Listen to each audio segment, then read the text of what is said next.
Filipina phenom Eala is set to face off against the hometown heroine in her first clay court stint as the season as Julia Grabher is expected to be welcomed by a roaring crowd in the Upper Austria Women Linz Open.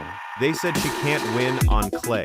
They were wrong. They wrote articles about it. They posted statistics about it.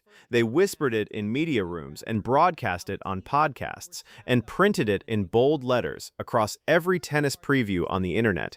14 wins and 21 losses on clay. A first-round exit at the French Open. No final on the surface at any level.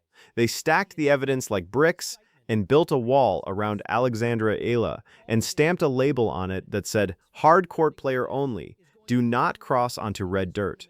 And then they sat back, crossed their arms and waited for the girl from the Philippines to accept the verdict, to internalize the limitation, to agree with the consensus, to quietly avoid the European clay swing and stick to the surfaces where the establishment had already decided she was allowed to compete.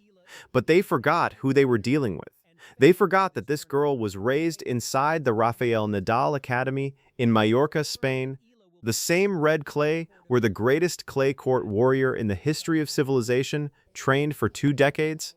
They forgot that every morning for years, Alexandra Eala dragged herself out of bed and walked onto those Mallorcan courts and slid across that unforgiving surface until her shoes were stained red and her legs were screaming and her lungs were on fire. They forgot that the Nadal philosophy is not about talent, it is about suffering. It is about embracing the pain so completely that it becomes your fuel. And they forgot that behind this one single athlete stands an army, not a fan base, not a following, an army. 115 million Filipinos who refuse to accept any ceiling, any limitation, any verdict that the tennis establishment tries to impose on their warrior. April 7th, 2026, Court Central, Linz, Austria. 5 o'clock in the evening, WTA 500, red clay, and Alexandra Eala walks into the most dangerous first-round match on the entire draw against a woman who was built for exactly this moment, Julia Grabher. And I need every single member of the Eala army to pay very close attention to what I am about to say about this woman, because if you walk into this match thinking it is a formality, you have already lost the plot. Julia Grabher is a 29-year-old Austrian veteran who has spent 13 years mastering the art of clay court tennis, 369 wins on the surface over the course of her career. Read that number again, 369. That is the resume of a woman who knows every grain of red dirt on every court in Europe. She knows how the ball skids after rain. She knows how to construct a point across 30-shot rallies without blinking. She knows how to slide into positions that most players cannot even visualize. She reached a career-high world number 54. She fought her way to a WTA final on clay in Rabat. She won the WTA 125 title in Florianopolis. She stacked 3 additional ITF clay titles in 2025 alone, accumulating 53 clay court victories in a single season while rebuilding her career from a ranking of 470 after a 6-month injury absence. That is not an opponent, that is a clay court terminator. And the setting amplifies the danger tenfold. This is Austria. This is Grabher's home country.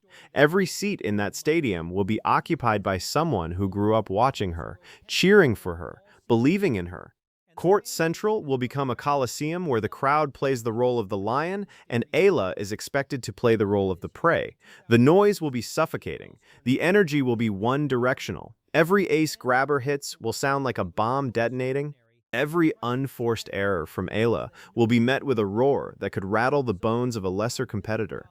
But Alexandra Eala is not a lesser competitor, and the Austrian crowd is about to learn a lesson that stadiums across 3 continents have already learned the hard way this season. You cannot outnumber the Eala army. You can fill every seat in Linz. You can wave every Austrian flag in existence. You can scream until your vocal cords shred.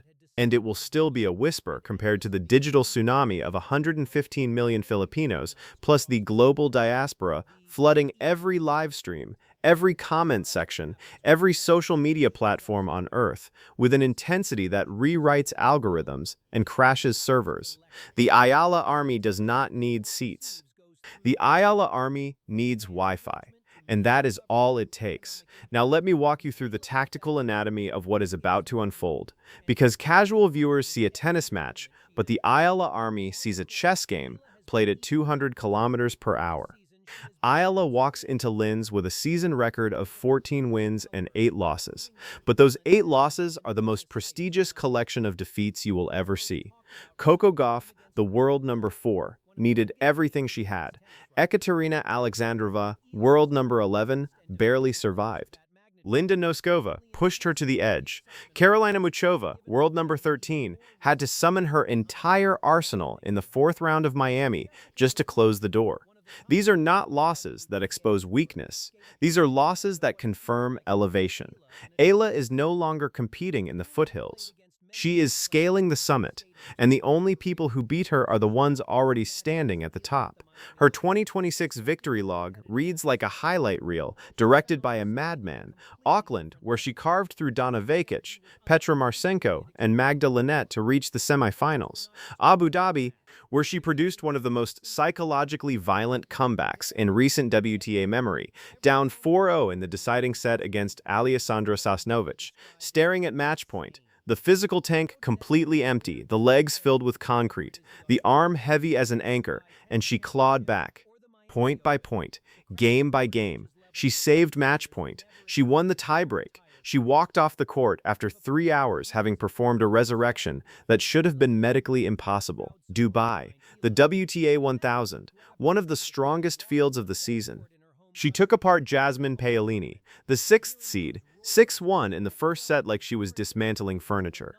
She navigated past Storsea in the 3rd round. She reached the quarterfinals, and her ranking rocketed to a career-high world number 29. A 20-year-old Filipino, left-handed, Nadal-trained, standing in the top 30 of women's tennis on the planet. The establishment had to update their spreadsheets, and they did not enjoy it. Indian Wells followed. 4th round, then Miami, 4th round again. But what happened in Miami transcended the result. She played Laura Siegemund for 3 hours and 20 minutes, the longest match of her entire career, a war of attrition in the Florida heat that would have destroyed most professionals physically and psychologically. After dropping the first set, every logical indicator said she was finished. The fatigue factor, the momentum shift, the weight of a grueling North American swing pressing down on her shoulders like a concrete slab. But Eala does not operate on logic. She operates on something deeper, something primal, something the Nadal Academy burned into her nervous system during all those years on the Mallorcan clay. She came back, she won the 2nd set, she won the 3rd. She walked off the court having survived a match that aged her opponents mentally by 5 years. And that 3-set record for the season stands at 4 wins and 1 loss, 80%. When the match goes long, when both players are running on fumes and sheer willpower, Eala wins 4 out of 5 times. That fact alone should terrify every single player on the WTA Tour. Let me decode the serving numbers, because they reveal the architecture of Eala's dominance. 64.5% of service games won. That means nearly 2 out of 3 times she stands behind the baseline and launches that left-handed serve, the game ends in her favor. The opponent plays the return, constructs the rally, fights for position, does everything right, and still walks back to the bench empty-handed. And on breakpoints, the moments of maximum pressure where the opponent has scratched and clawed to earn one single chance to steal a service game, Eala saves 46.2% of them, nearly half. She stands at the edge of the cliff with the crowd howling and the opponent lunging for the kill shot, and she calmly sidesteps the bullet and holds serve like she is picking fruit from a low-hanging branch. On the return side, 36.7% of return games won. She is not waiting for errors. She is manufacturing breaks. She reads the toss before the opponent even begins the service motion. She loads the return with enough weight and depth to immediately flip the geometry of the point. She converts 39.3% of her breakpoint chances, which means she is cashing in 4 out of every 10 golden opportunities. That is efficient. That is clinical. That is a predator who does not waste kills. Now examine Grabher's numbers through the same lens, and the contrast is stark. 58.1% of service games won, over 6 points behind Eala. On a clay court where the ball sits up higher and the return becomes a weapon, that gap transforms from a disadvantage into a vulnerability. Her return game sits at 23.3%, more than 13 points below Eala. That canyon tells you that Grabher is struggling to generate pressure on the opponent's serve against high-level players. She converts 45.5% of breakpoints, which is actually superior to Eala's conversion rate, and that is the one tactical landmine buried in this matchup.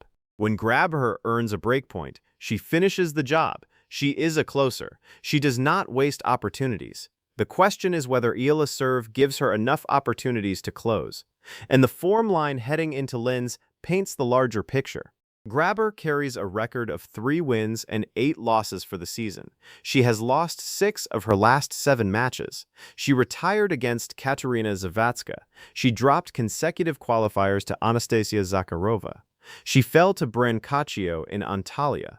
The engine that powered 53 clay wins last season is currently running cold, but I refuse to dismiss her, and the Eala army should refuse to dismiss her too, because Julia Grabher's story is one of the great comeback narratives in women's tennis. 6 months away from the sport with injury in 2024. Ranked 470, written off by everyone. She rebuilt brick by brick on the clay courts of South America and lower-tier European tournaments, grinding through qualifying rounds and first-round matches where the prize money barely covered the hotel bill.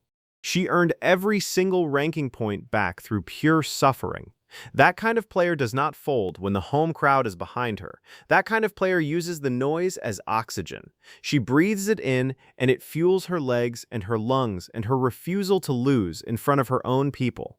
This is why the Eala army respects every opponent, because the stronger we acknowledge Grabher to be, the more epic Eala's victory becomes. And beyond Grabher, the draw is loaded with dynamite. A potential second-round collision with Jelena Ostapenko, the 2017 French Open champion, awaits. Ostapenko's forehand is one of the most devastating weapons in the history of women's tennis. She hit her way to a Grand Slam title on clay with a game style that borders on controlled chaos. And the head-to-head, Eala leads 2-0. She has already conquered the former Roland Garros champion twice, and they have never met on clay. Imagine that matchup materializing. Imagine the shockwave. Further along the bracket, Mira Andreeva sits as the top seed, and the defending champion Ekaterina Alexandrova lurks with unfinished business after defeating Eala in Abu Dhabi earlier this year. This tournament is not a casual tune-up. It is a gauntlet designed to test whether Eala's evolution is real or manufactured. This match carries weight that extends beyond the scoreboard.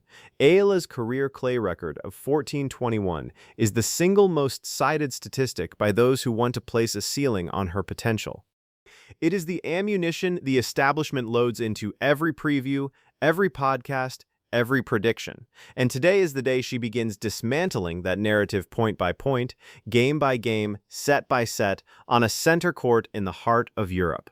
She slipped from her career high of world number 29 down to 46 after Miami. She needs ranking points, she needs clay court confidence, she needs to prove to herself and the world that the surface which once represented her greatest weakness can become another stage for her revolution. And she will do it the way the Nadal Academy taught her.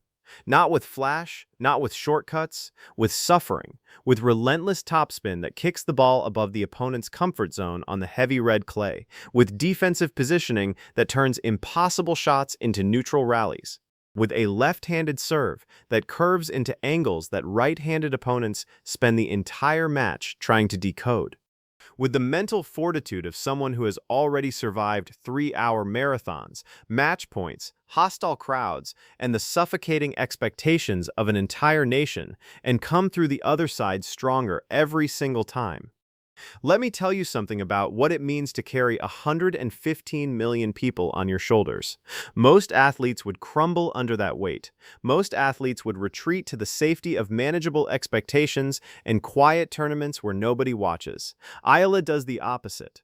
She said it herself. after selling out stadiums at the Philippine Women's Open in Manila. She said these moments are moments she only dreamed about. She said having a tournament at home was a milestone for women's tennis in the Philippines. She does not run from the weight, she wears it like armor. Every Filipino watching becomes another layer of protection against the doubt, the fatigue, the hostile atmosphere, and the pressure. The more people who watch, the stronger she gets. The bigger the stage, the brighter she shines. That is not normal athlete psychology. That is the psychology of a generational icon, and the establishment knows it. They see the engagement numbers. They see the viewership spikes when Eala plays. They see the comments sections flooded with Philippine flags. They see their carefully controlled narratives about Western tennis dominance being washed away by a tidal wave of Southeast Asian passion and pride, and it frightens them, not because Eala is unbeatable today, but because she is 20 years old and she is already doing things that most players do not achieve until 25 or 26. She is already beating top 10 players. She is already reaching WTA 1000 quarterfinals. She is already training at the most prestigious academy in tennis history. The trajectory is not linear, it is exponential, and the establishment has no contingency plan for exponential growth from an athlete backed by the largest, loudest, most devoted fan base in all of professional tennis. So here is what I need from you right now. Full deployment, total mobilization. Every soldier in the Eala army activated and reporting for duty. Share this video immediately. Send it to every group chat, every family thread, every social media account you control. I need the comments section below to transform into a tactical command center. Drop your prediction for the match. Drop your analysis of how Eala should approach Grabher's grinding baseline game on heavy clay. Tell me what serve patterns she should use against a right-handed clay specialist. Tell me how she should handle the crowd noise during crucial points. I want breakdowns. I want passion. I want the kind of engagement that makes the WTA social media team call an emergency meeting tomorrow morning to figure out why a first-round match in Linz generated more online activity than the entire Charleston final. Court Central is about to witness something historic. A left-handed Filipino warrior walking onto European red clay with the weight of a nation transformed into wings. The record says 14-21 on clay. The heart says otherwise. The Nadal training says otherwise. The Abu Dhabi comeback says otherwise. The Dubai quarterfinal says otherwise. The Miami Marathon says otherwise. Everything about Alexandra Eala's 2026 season says that the old records, the old limitations, the old narratives are being burned to ashes and replaced with something new, something terrifying, something the tennis establishment cannot control, cannot contain, and cannot stop. They said she can't win on clay. They were wrong, and today she proves it. Tiara, Ne, Ayar, Army. Linz is ours.